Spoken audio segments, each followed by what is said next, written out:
Hello and welcome to the first video for Math 213 for winter of 2021. I'm Professor Thistle, I'm the instructor, and this course is now entitled Signals, Systems, and Differential Equations. Essentially it covers two topics, the first being differential equations, and the second being what we call systems and signals. And systems and signals kind of grows out of differential equations. It's a bit of a more powerful perspective, I would say, than a classical differential equations perspective, and it's better adapted to solving engineering problems. So in this video, I'd just like to go over the course outline. So to begin with, what are our basic themes and objectives? What is the course all about? Well, as I said, we're going to start with differential equations. So what are differential equations? Briefly, they are equations that involve not only variables, but also derivatives of those variables with respect to some independent variable, or sometimes with respect to many independent variables. For instance, the independent variable might be time, in which case the differential equation would relate variables with rates of change of those variables, for instance. In a more complex example, there might be independent variables representing both spatial dimensions and the time dimension. We're going to focus in this course on the case where there's only a single independent variable, in which case the derivatives are ordinary derivatives as opposed to partial derivatives. And so the differential equations we're going to look at will be called ordinary differential equations. And in practice, these are often used, for example, to describe, again, dynamic systems. So if the independent variable is time, then they describe essentially the way things change with time, or the way a system evolves with time. As it's used, say, in the natural sciences, like physics, you might use differential equations to analyze systems, to perform analysis. So in that case, the equation that describes the dynamics of the system, the laws of motion, if you like, of the system, might be given. And you might also be given additional information that you need, such as things that we call initial conditions or boundary conditions.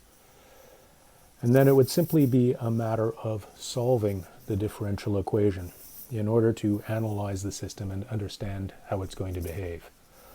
For instance, maybe you're a physicist and you're trying to understand the motion of a planet. Then you would get together information that describes the dynamics of the planet, Newton's laws. Newton's gravitational law would tell you what forces are going to be acting on the planet.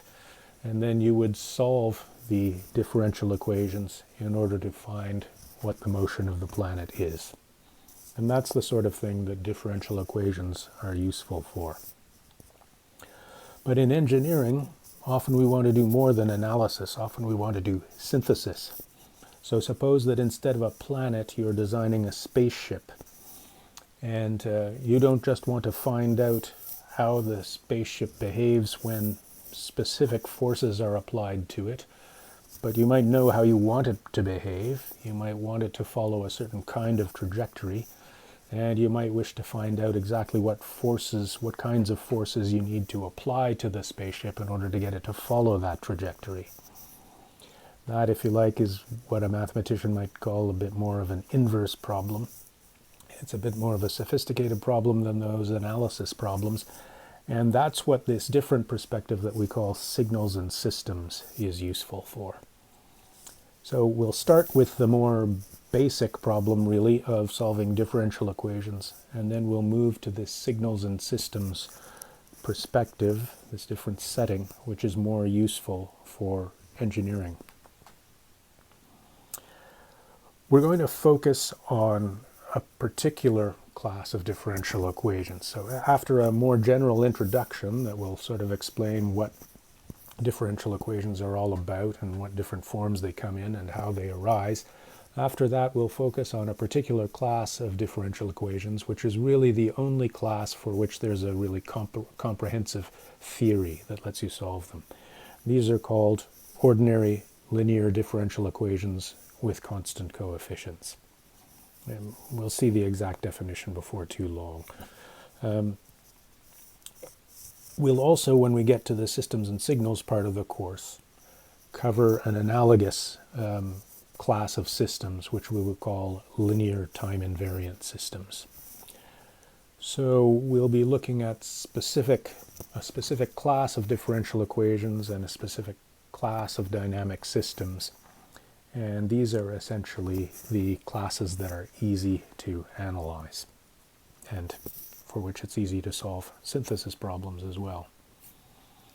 In particular, we're going to approach both differential equations and signals and systems by using a mathematical tool called the Laplace transform.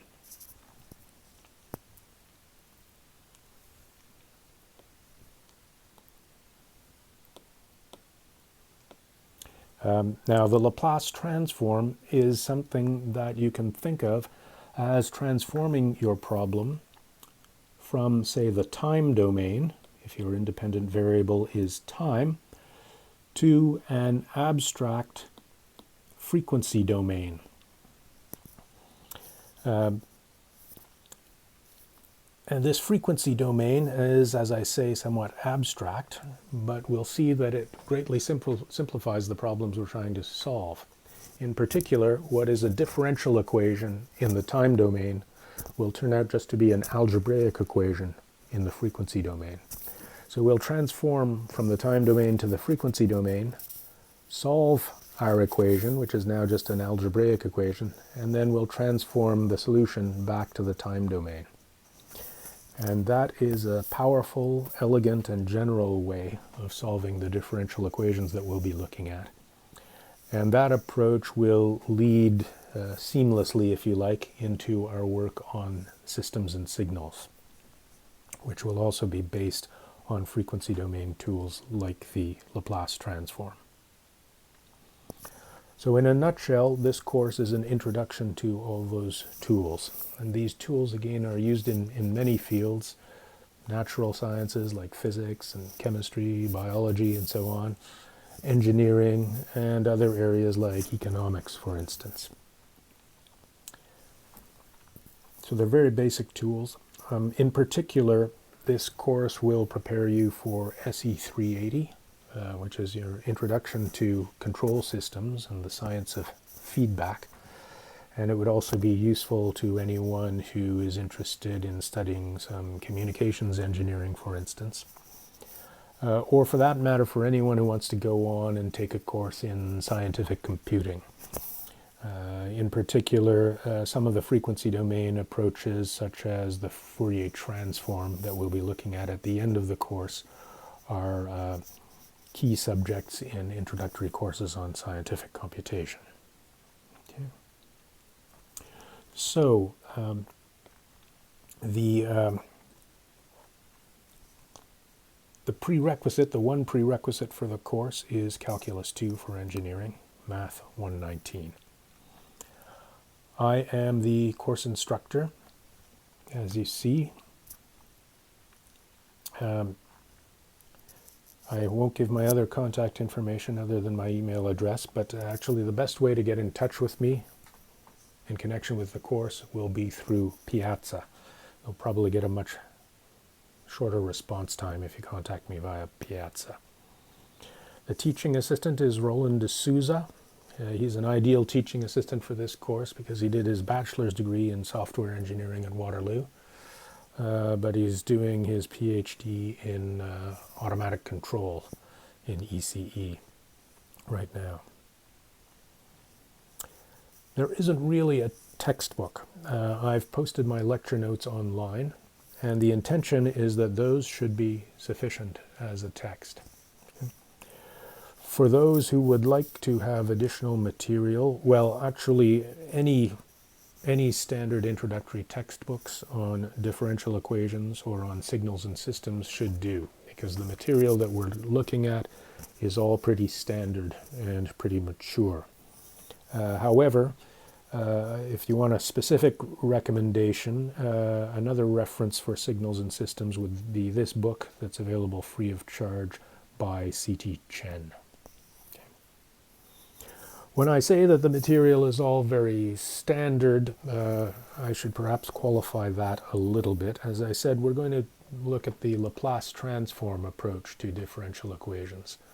And that is a topic that is covered in standard introductory texts on differential equations, but usually not until chapter 7 or something like that. So people, I think largely out of habit, like to go through a more classical approach to these linear differential equations with constant coefficients and only get to the Laplace transform later. But really, I don't think that that classical approach really gains you anything. It doesn't give you any knowledge or skills that you can transfer to other classes of differential equations, and is really less powerful than the Laplace transform approach. Moreover, the Laplace transform approach leads directly into our study of signals and systems. So if you do consult standard introductory textbooks on differential equations, you may want to just skip to the Laplace transform approach. By the way, when I say that Piazza is the best way to reach me, if you have comments or questions on this course outline, then Piazza is probably the best way to relay those to me. I'll show you the sign-up link very shortly. First, we have here the course outline, and this is a pretty detailed one.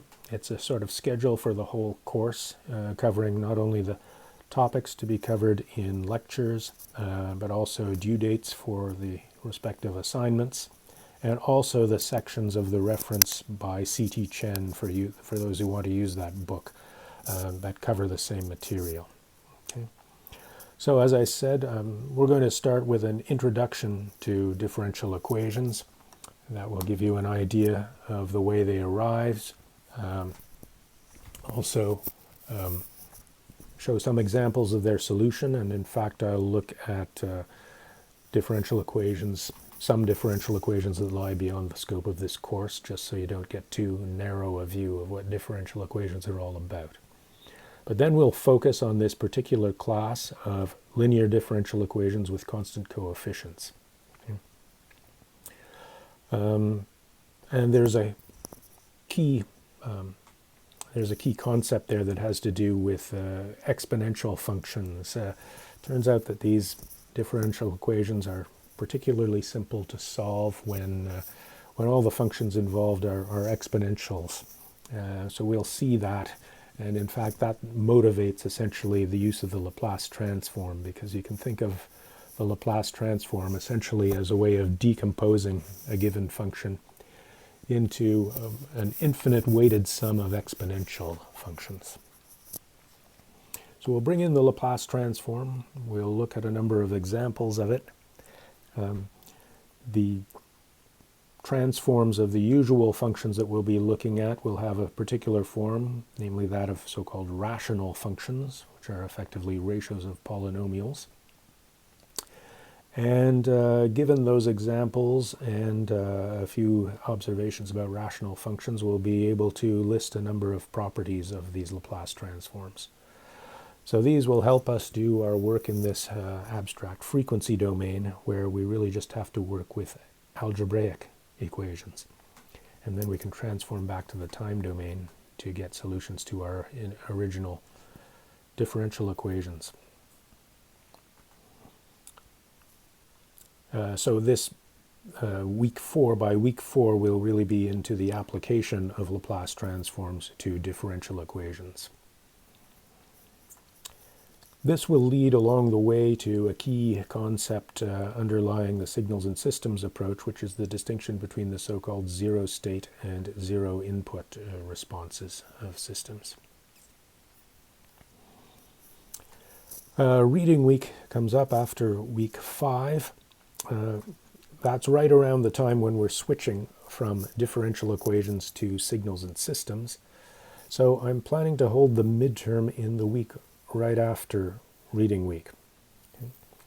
We'll be starting gently to get into signals and systems at that time, and in fact there will be an assignment due on the Monday of that week, but this will be a relatively lightweight assignment.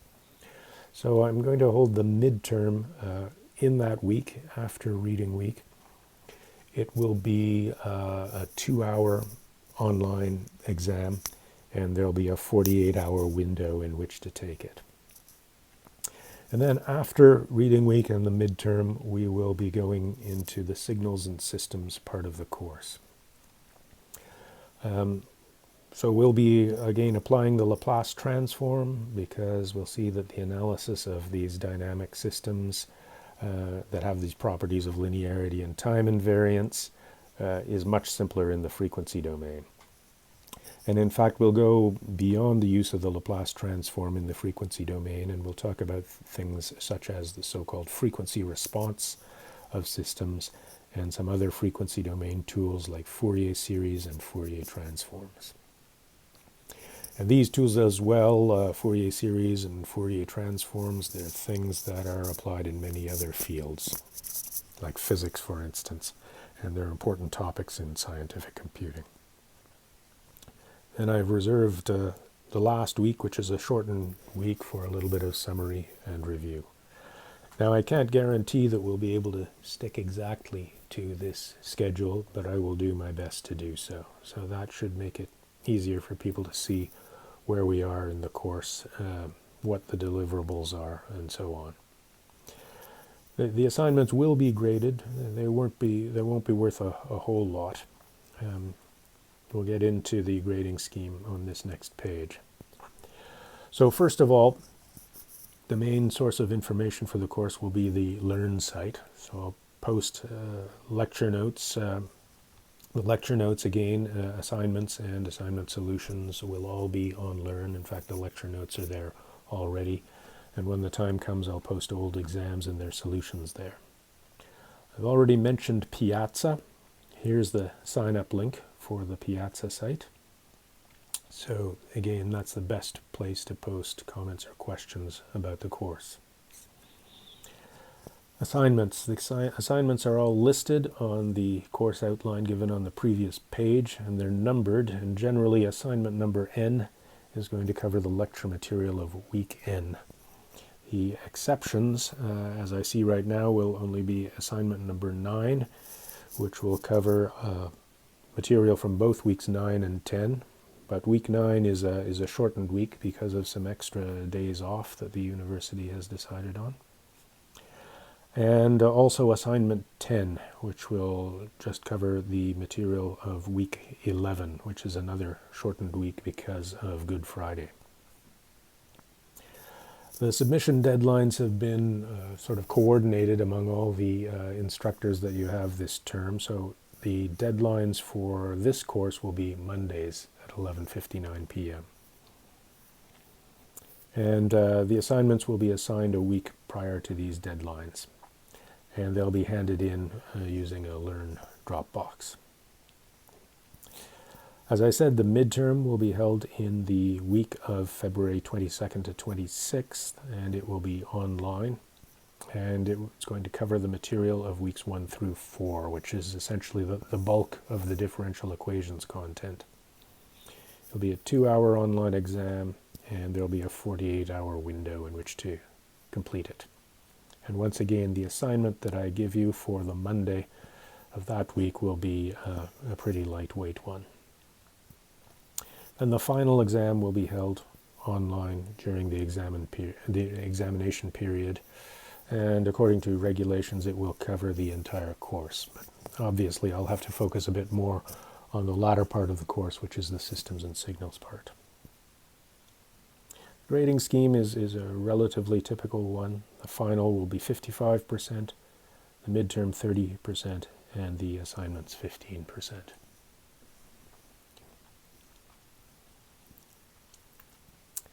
Here's a little additional information and a disclaimer. So this is an unusual term, like the last few ones have been, or the last few terms have been.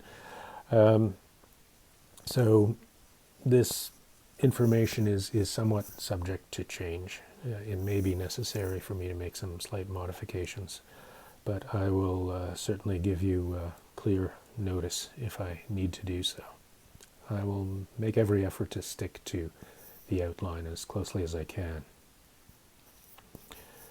We are always asked to remind you about academic integrity, and that reminder is perhaps especially important when we're all working online. So all of the work is expected to be individual work. You're expected to work individually and submit your own original work. Obviously, there'll be some discussion on Piazza. That's a good reason to follow Piazza. But otherwise, please work individually. Students who have disabilities or suspect that they may have disabilities may wish to contact Accessibility Services. And if indeed you do have an academic disability, they will arrange suitable accommodation. You don't have to disclose any such disabilities to me. That's what Accessibility Services is there for, at least partly. So talk to Accessibility Services, and they will let me know how you should be accommodated.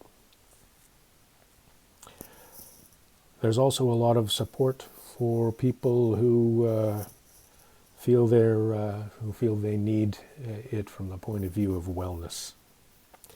So this last paragraph lists a number of resources that you can use, and I encourage you not to wait until things get really serious. These are pretty tough times. If you feel that you're having any difficulty at all, don't hesitate to talk to someone about it. Better not to wait until too late. Okay, so that again is a quick overview of the course outline. Unfortunately, this is an asynchronous presentation, so please, if you have questions or comments, post them to the Piazza site, which is listed on the previous page.